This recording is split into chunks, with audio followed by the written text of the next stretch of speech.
Hello, it is Connor Record back again with another video with CM Presents. Don't forget to like and subscribe down below.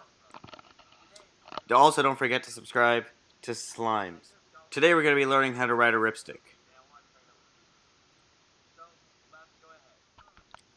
So, when you first have a Ripstick, you're going to want to make sure that the wheels are spinning properly, so that they're spinning, so you can move from side to side, because that's how you move with a Ripstick.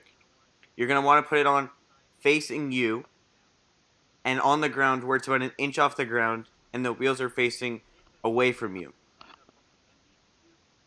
Then you're just going to let it sit, and then you're going to wait to put your non-dominant foot onto the front, the part without the curved side at the back.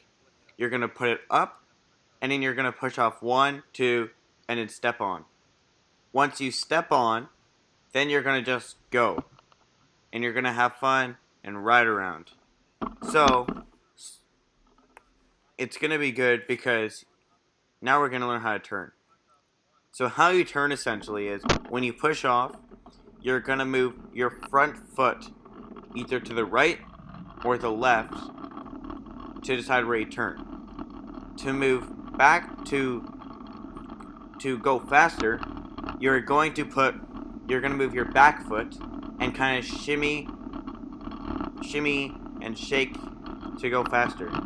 So that's an example of how you stop by essentially getting off the board. So finally, we're just going to ride for fun.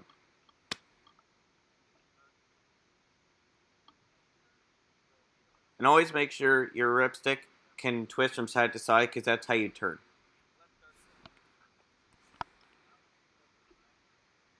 Now let's have some fun.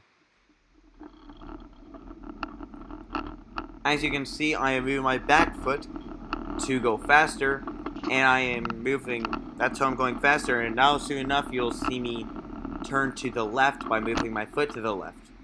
Sorry about the voiceover, the audio on my camera is not that good.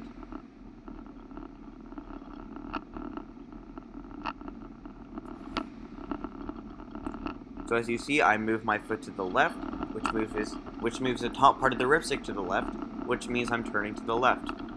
It's always easy enough to start riding your Ripstick going downhill, because if you're going downhill, it'll be a lot easier to go faster than trying to go uphill, which is very hard. Also, if you're gonna make a big turn and you're on a tighter street, I would advise you to take a bigger outside turn. Finally, don't forget to like and subscribe down below, and don't forget to follow my Instagram at ConnorRecord39. Have a great day.